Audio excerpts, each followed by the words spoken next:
The 2023 NHL Draft is not far away, and we have a major rumor concerning top prospect Matvei Michkov. Is he trying to force his way into the Washington Capitals organization? We'll discuss how this could work and the source of the info coming up next. So welcome back to another video here at Top Shelf Hockey. As I mentioned, today we're looking at the 2023 NHL Draft and addressing an article and a major rumor concerning one of the top prospects of the draft, Matvei Michkov of Russia. There's some speculation that he's trying to force his way onto specific teams here, and we'll kind of discuss how this is all kind of playing out. The article and the information today comes from a website called RussiaMachineNeverBreaks.com. Their Twitter feed as well is also very reliable information. They tend to have a lot of scoops, especially scoops out of Russia and out of Washington Capitals and other Russian athletes. So certainly, a website that's proven to be reliable in the past. But as we know, the draft coming up here is on June 28th, and Matvei Michkov has been long one of the top prospects in this draft. Many consider him to be a top 2 talent, but a lot of teams are scared off by the Russian factor and how long they may have to wait for him to come to North America, or if he'll even come at all. There is that possibility, especially with the recent conflicts going on in Russia, between Russia and Ukraine. I know there's a lot of teams that are apprehensive about using a high pick, even though they have no concerns over the talent level.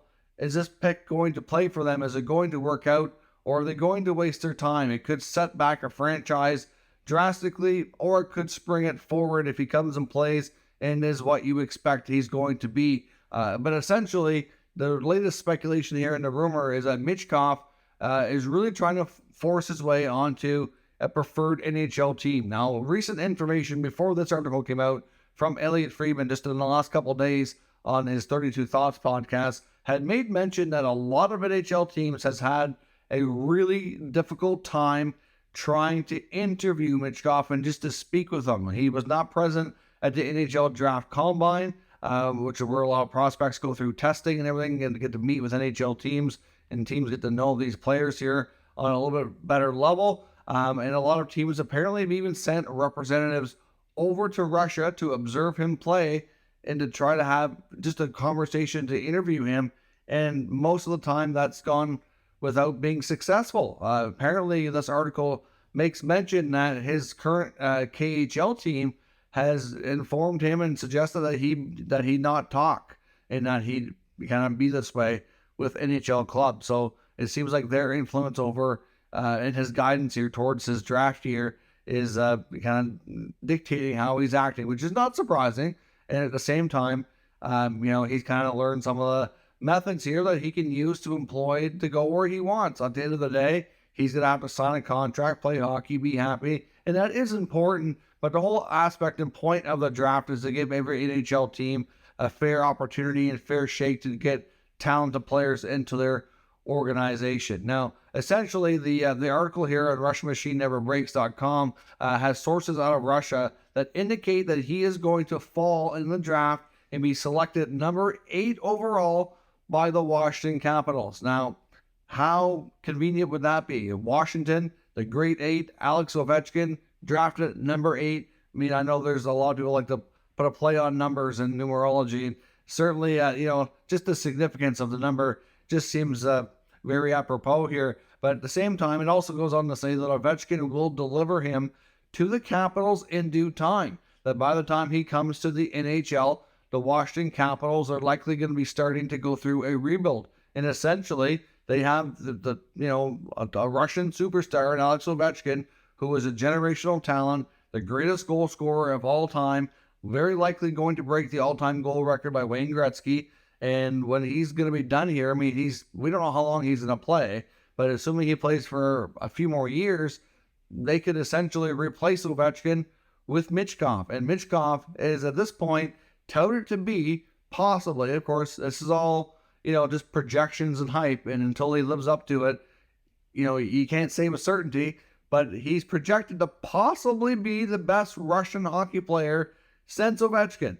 And he could end up going to the same NHL franchise. Now, at the end of the day, like I said, the Russian factor is a problem for some teams, because a couple of things is when these players are getting to their junior ages, they get usually signed to contracts by the KHL teams that hold their rights, and they usually, not always, but quite often, stay in Russia for at least a couple of years past their NHL draft age. Like right now, Michkov has a 3-year contract to stay in the KHL.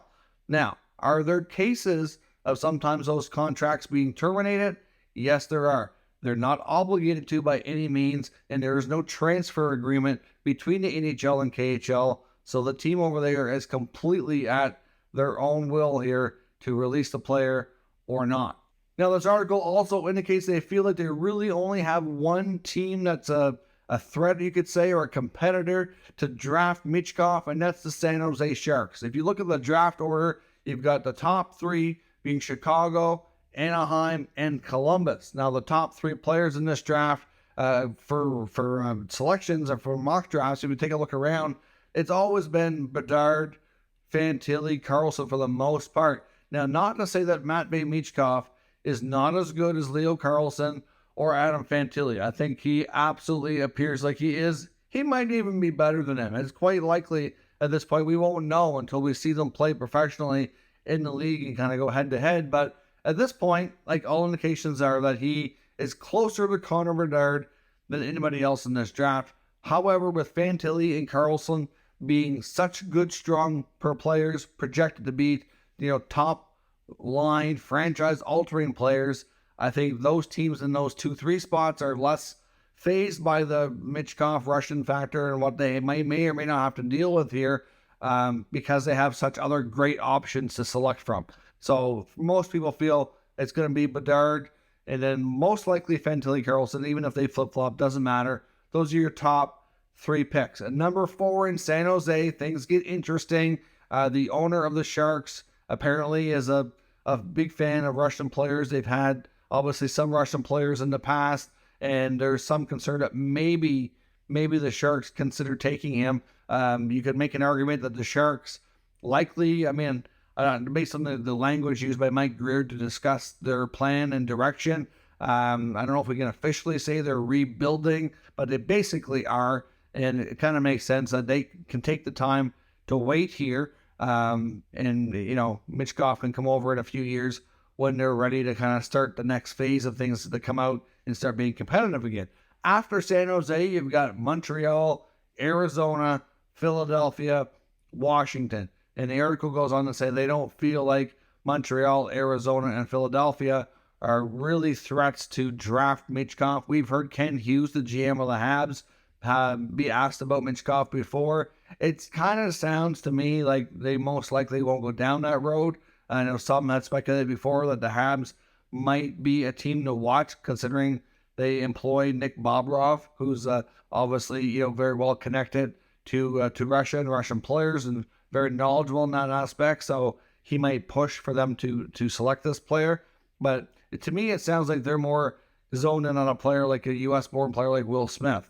And then, of course, you get teams like Arizona and Philly that apparently the Capitals don't feel are a threat to take Michkov. At the same time, though, I can make an argument that the Coyotes are a perfect team to make that selection, given the fact that we know they're not going to be competitive for the next 2 or 3 years. That they are also rebuilding. They're also trying to keep things cheap and going through this arena phase where they're trying to sort out their long-term permanent home, and that they can afford to have a high pick waiting for them in 2 to 3 years' time when they hopefully have that sorted out. So they can certainly be a team who can afford to be patient here and wait for him to come. But the article feels that Arizona wouldn't do that. Philly probably going to be looking to take the long road here too. I mean, really, we've heard Keith Jones and Danny Briere talk about how they're going to do things right in Philly, and it sure sounds to me, especially after some of the moves they made in the Ivan Provorov trade, that they are definitely going to take their time and rebuild this and get it right. So again, I think some of these teams can definitely afford to be patient, but obviously the fact that they might have to wait 3+ years is not the most appealing. And it sounds like, based on this article as well, that Michkov is the other thing he can do, because if they get a chance to talk to him at the draft before they make their selections, he'll likely be there there's bound to be some talk with prospects the day or two leading up to it that really all he has to say is he's not coming or he won't go there. He can very easily scare off a team by saying, I'm not coming for at least 3 years. The article suggests he might tell some teams he may not come over till age 26 and stay. I mean, if you think about it, he would barely be 18 years of old right now. So we're looking at, possibly looking at an 8-year time span.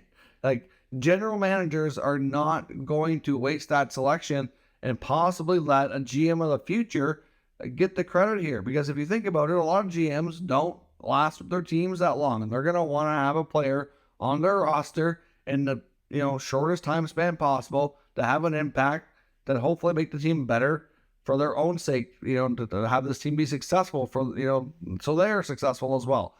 This doesn't make sense that they would do that. Now, the other thing as well is that Washington has actually had success with other Russian players having their contracts in the KHL terminated ahead of schedule before they expired and coming to North America. Most recently, we've seen a fairly high draft pick in Ivan Mironishenko. He did that.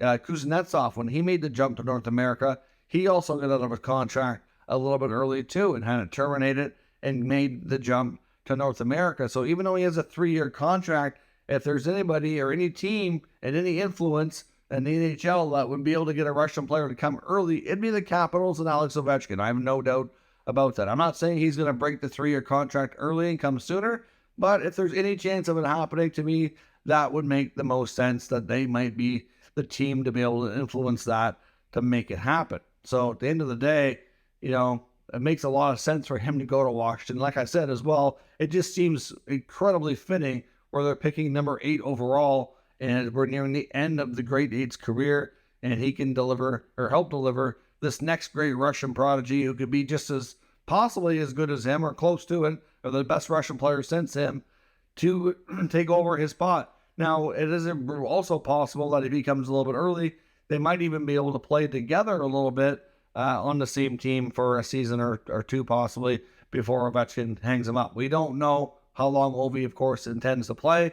We do know as well that Ovechkin has made it clear that he fully intends on playing competitively in Russia, in the KHL, before he's officially completely done and retired. So I'd say he's going to stay in the NHL for at least enough time to break Wayne Gretzky's goal record. He does have a contract for a few more years. When his current contract expires, it wouldn't be completely shocking if that's the point that he retires from the NHL, at least goes and plays a season or two in Russia, and then at that point it's completely done.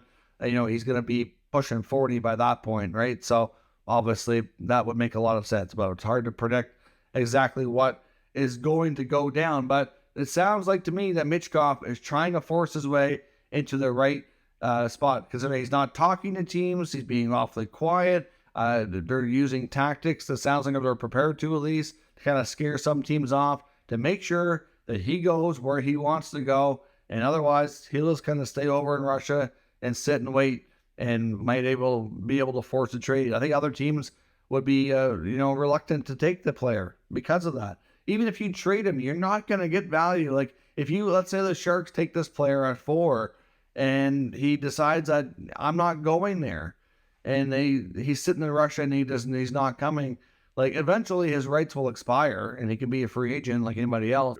Even if they tried to trade him, they're not going to get a comparable player like they could have if they just taken the next best player available on the draft board. So it's complicated. I mean, you want the player, and a lot of teams are, trying to be confident. Oh, we can persuade him to come and play for us. Sure, he can. Why would we pass up an opportunity to take a player like this? And they're not invalid arguments, but they're risky arguments. And when you see a player pulling these types of tactics, sometimes as much as you'd love to have a player on your team, it's just not worth the headache if he's not going to come, right? It's just that simple. Take another player who can be a big help to your team and hope that one works out for you instead. But let me know I'll link the article down in the pinned comment as well so you can kind of read through it. But based on all of this information and what we had already heard and learned before, it does kind of sound like he's trying to push his way to a team that's preferred by him.